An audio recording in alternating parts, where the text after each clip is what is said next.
যে আমরা সাংবাদিকতা ছাত্র ভাই, আমরা কোনো একটা পত্রিকার রিপোর্টে যখন একটা অবজেক্টিভ জায়গা থেকে যখন একটা সাবজেক্টিভ জায়গা নেওয়া হয়, আমরা আমাদের প্রাইভেট ওয়ালে মাসুদ ভাই জবা মাসুদ ভাই দিবেন, মাসুদ ভাই আমার থেকে মানে আমি মাসুদ ভাই একদল করি এরকম ব্যাপারটা না। কিন্তু আমরা যখন কোনো কিছু সাবজেক্টিভ মানে এটা আমাদের ট্রেনিং ভাই, কোনো কিছু যখন অবজেক্টিভ জিনিসটা যখন সাবজেক্টিভ হইতে দেখি আমরা এটাকে প্রতিবাদ জানাবো। এবং আমরা কিন্তু প্রথম আলোর মন্তব্য প্রতিবেদনেরও প্রতিবাদ জানাতে দেখছি যখন এটা অবজেক্টিভিটির জায়গা থেকে সেটা সাবজেক্টিভিটিতে গেছে। একই দেখেন খালেদ ভাই, এই আলাপটা হলো পলিটিক্যাল কারেক্টনেসের জায়গা।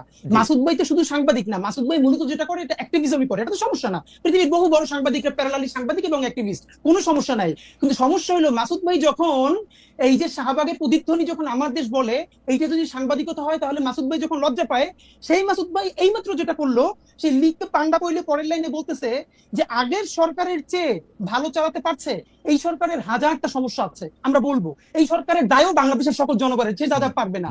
কিন্তু আপনি কি এটাকে কোনোভাবে গত ফ্যাসিবাদী আমলের সাথে তুলনা করতে পারবেন? কেন তুলনা করলে কি হবে? আমি বলবো হাসিনা ফেসিবাদী সরকার ছিল, কিন্তু এই সরকার ফেসিবাদী না, কিন্তু হাসিনার চেয়ে অর্থনৈতিক বা রাজনৈতিকভাবে ভালো চালাইছে কি খারাপ চালাইছে। আমি যদি দেখি হাদি, আপনি আমাকে বলেন, কালকে আসিফ মাহমুদ সজীব ভুঁইয়া আমার অনুষ্ঠানে এসে বলছে যে এই সরকারের ভিতরে সরকার তার বিরুদ্ধে ষড়যন্ত্র করতেছে, এটাকে আমি কি বলবো? ভালো বলবো? আমি বলবো ও আইসা বলছে যে ডিজিএফআই তার জায়গা থেকে ছবি তুইলা এজেন্সি করে বিদেশে পাঠাইতেছে, আমি এটাকে ভালো বলবো এই সরকারকে?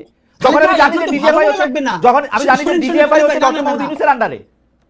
খালেদ ভাই, এই সরকারের সবথেকে বেশি সমালোচনা ইনকিলাব মঞ্চের চেয়ে বেশি কেউ করে নাই, শব্দ ধরে ধরে বাক্য ধরে ধরে গত একটা বছর। আপনি জাস্ট পত্রিকা দেখেন, আপনি মিডিয়া দেখেন, কিন্তু প্রবলেম হলো আপনি যখন ফ্রেমিংটা, আপনি যখন একটু আগে বললো না যে এই যে ভাই একটু আগে বললো যে আপনি যখন জিজ্ঞেস করলেন মাসুদ ভাইকে যে তাহলে এর আগের যে ওই যে বর্তমান যে উত্তরের মেয়র সে যোগ্য না, তাহলে আসলে যোগ্যতাটা কি? তখন ভাই বললো যে ধরে নিচ্ছি তারা চোর, মানে ধরেন খোকা ভাইয়ের কথা বলেছে, আদিক সাহেবের কথা বলেছে, এর মানে মাসুদ ভাই বলছেন ধরে নিচ্ছি চোর, এর মানে কি চোর ধরে নেওয়া লাগবে? তারা চোর না। আমি আপনাকে বলি, আপনি অনেক জনপ্রিয় মানুষ, প্রচুর লোক আমাদের এখানে আপনাকে দেখতেছে, কিন্তু আপনি কিন্তু মানে আমি জানি না মানে আপনি খেয়াল করতেছেন কিনা, ধরে নেই চোরের পাশাপাশি উনি যেই কথার উপর স্ট্রেস দিচ্ছেন সেইটা হচ্ছে যে উনারা একটা সিস্টেমের মধ্যে আসছেন, ভোট বা ভোটের নামে প্রহসনের নামে, ভোটের নামে প্রহসনের নামে।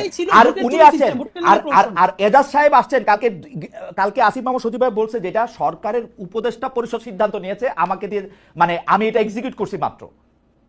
এখন খালেদ ভাই, এটা কি আপনার কাছে ভালো সিস্টেম লাগতেছে? হাদি, আমার কাছে ভালো উত্তর আছে, আমার কাছে ভীষণ ভালো উত্তর আছে, আমি দিব না।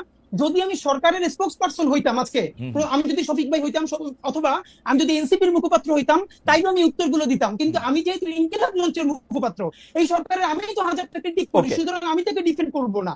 আমি শুধু বলে নিচ্ছি যে এই যে শব্দগুলো চয়নের জায়গা, যে ধীরে ধীরে যেরকম ন্যারেটিভ নির্মিত হয়, আমি শুধু এই জায়গাটা ফোকাস করি। আমার মনে হয় যে আমি হাদি সাহেবকে বুঝতে পেরেছি। আমি কামাল ভাই আপনার কাছ থেকে একটু জানতে চাই, এইটা কিন্তু সত্যি কথা, আপনি মাঝে মাঝে যেহেতু আপনি অনেক জনপ্রিয় মুখ, আপনার কথায় শব্দ চয়নে অনেক সময় মনে হয় যে আপনি আওয়ামী লীগকে এই সরকারের থেকে ভালো বলতেছেন, আওয়ামী লীগ আপনার দ্বারা বেনিফিটেড হচ্ছে, এটাও মনে হয়। এবং আপনি হাদিকে শুনেছেন, আমার কোনো প্রশ্ন এই পর্যায়ে নাই, আপনি যদি এটাকে একটু অ্যাড্রেস করেন। সরি দেখেন, আমি বলি আপনাকে, জি আমি কিন্তু মানে এখানে হাদি যে কমপ্লেনগুলো আমার বিষয়ে তুলেছেন আমি খুব খুশি হয়েছি এই কারণে এই প্রশ্নগুলোর আমি আসলে জবাব দিতেই চাই, কিন্তু দেওয়ার সুযোগ পাই না।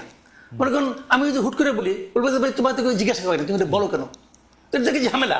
প্রশ্নগুলি উত্তর দেওয়া দরকার। আমি একটা একটা করে বলি, প্রথমত বলি, শেষ থেকে বলি যে এই সরকারের চেয়ে আওয়ামী লীগ সরকার ভালো, এটা আমি কখনো উচ্চারণ করিনি এবং ঘুণাক্ষরে চিন্তাও করি না। আমি চিন্তাও করি না, এটা আমার চিন্তার বাইরে।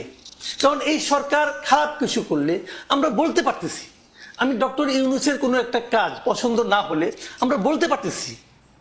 হাসিনার সরকারের সময় আমরা সরাসরি বলতে পারতাম না, আমিও বলতে পারতাম না, আমি অনেক কিছু বলছি, আমি হাসিনা গভর্নমেন্টের বিরুদ্ধে, তার কর্মকাণ্ডের বিরুদ্ধে, বিভিন্ন কাজের বিরুদ্ধে অনেক কিছু বলছি, কিন্তু এখন যেভাবে সরাসরি বলি এতটা সরাসরি বলতে পারতাম না কারণ আমার কিন্তু কেউ থ্রেট দেয় নাই। আমি আবার বলি আপনাকে, আমার হাসিনা সরকারের আমলেও কেউ কখনো থ্রেট দেয় নাই, এই সরকারের আমলেও আমার কখনো কেউ থ্রেট দেয় নাই।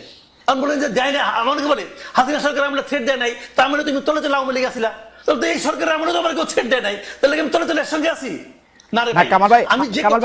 আমি একটু যোগ করি, হাসিনা সরকার আমলে এটা ভয়াবহ ছিল, কারণ আমি যেহেতু এই বিজনেসে আসি, মানে সরি এই চাকরিতে আসি 28-29 বছর ধরে, আমি কিন্তু খেয়াল করি।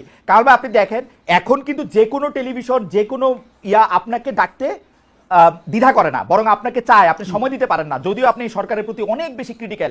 কিন্তু যখনই আপনি আওয়ামী লীগ সরকারের প্রতি ক্রিটিক্যাল ছিলেন, আমরা বিদেশে বসে আপনাকে পাইতে হইতো, অন্য টেলিভিশন আপনাকে ডাকতে সাহস করতো না।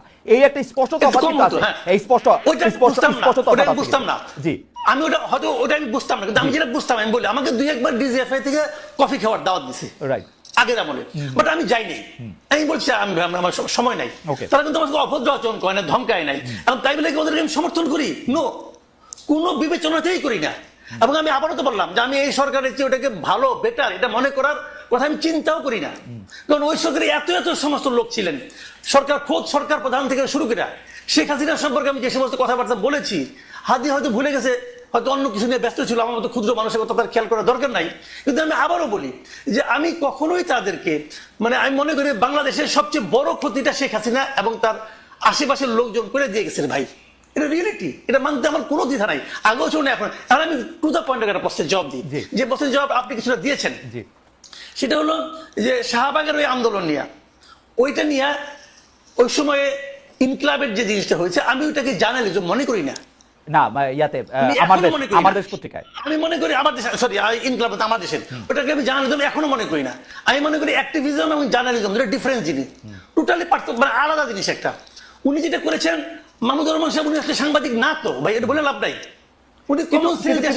আমার একটা প্রশ্ন আছে, কারণ ভাই আপনি আমার দেশের মাহমুদুর রহমান সাহেবের জার্নালিজমকে জার্নালিজম মনে করলেন না, কিন্তু 10 বছর ধরে আমাদের অন্যান্য পত্রপত্রিকা বা সাংবাদিকরা যা করছে তা কি জার্নালিজম ছিল? তারে কি আপনি এত কঠিনভাবে আক্রমণ করছেন, নাম ধরে বলছেন? আমি একটা কথা বলি আপনাকে, কয়েকদিন আগে জনকণ্ঠ দখল হয়ে গেল, কয়েকদিন আগের কথা, দখল হয়ে গেল, আবার চলে আসলো, ওরা আবার আপোষ করে ফেললো। জনকণ্ঠ যখন দখল হলো, আমি দখল হওয়াটাকে কিন্তু আমি সমালোচনা করেছি। আমার পাশাপাশি আমি এটাও বলেছি যে শামীমা এ খান কিভাবে জনকণ্ঠের সম্পাদক হয়েছেন এটা আমি বুঝতে পারি না, কারণ আমি জনকণ্ঠে সাংবাদিকতা করেছি টানা 12 বছর। কিন্তু কামাল ভাই, এবং শামীমা এখানে একদিনের জন্য ওখানে আসেন নাই, কিন্তু কামাল ভাই হাজবেন্ড মারা যাওয়ার পরে উনি সম্পাদক হন কিভাবে? কিন্তু কামাল ভাই, আমি বুঝি না। কামাল ভাই বলতে পারবো না, কামাল ভাই আতিকুল্লাহ খান মাসুদ কিভাবে সম্পাদক হয়েছে, জনকণ্ঠের সম্পাদক, সেই প্রশ্ন তো আপনি তুলেন নাই। মাহমুদুর রহমান সাহেবের যোগ্যতা আছে, ওটা আমি তুলছি, ওটা আমি তুলেছি, আমি বলি আপনাকে, ওটা আমি তুলেছি, কেন তুলবো না? ওইটা আমি বলি, ওটা আমার একটা লেখা আছে ভাই, আমি রিপোর্টার ভয়েস যেটা আছে, সেই ডিআরইউ ম্যাগাজিন বের হয়, ওখানে আমি স্পষ্ট করে লিখেছি যে উনি কিভাবে সম্পাদক হলেন, মালিক হিসেবে সম্পাদক হলেন, সবাই তারা মানিয়ে নিছে, তখন আমি জুনিয়র রিপোর্টার, আমি মানিয়ে নিছি, বলেছি আমি ওখানে, এটা কেন বলবো না? বাংলাদেশে তো সবাই, বাংলাদেশে তো সবাই মালিক সম্পাদক। আনার হোসেন মঞ্জু কিভাবে সম্পাদক হলেন ইত্তেফাকের? আচ্ছা, এখানে একটা কথা আছে, কথা হলো কেন বলি আপনাকে, শাহাবুদ্দিন সাহেবের আইনটা করার আগ পর্যন্ত তো সম্পাদক হইতে কোনো বাধা ছিল না, ওটা তারা আইনগতভাবে পারত। পরবর্তীতে আইনটা অন্যরকম কঠিন হয়েছে, সেই কঠিনে এখন কি হয়, এখন সাংবাদিক হতে হলে ওনারা একটা বাইপাস করে একটা সার্টিফিকেট ম্যানেজ করে কোন একটা আন্ডারগ্রাউন্ড পত্রিকা থেকে, যে এই পত্রিকা উনি এত বছর ধরে সাংবাদিকতা করতেছেন, অতএব উনি সম্পাদক হতে পারবেন, এটা ম্যানেজ করে নেয় তারা সবাই। এবং আমার ধারণা তারা এভাবেই সম্পাদক হয়েছেন। তবে আমি যেটা বলছিলাম যে তখন ওই মূল পয়েন্ট আসে, তাহলে আবার পরে আবার জবাব দেওয়ার সময় পাবো না, পরে প্রশ্ন উঠবেও না। এটা হলো আমার দেশের ওই হেডলাইন, ওই নিউজটা আমি পড়েছি ভাই, ওইটাতে যেটা ছিল দ্যাট ওয়াজ নট জার্নালিজম, কথা পরিষ্কার।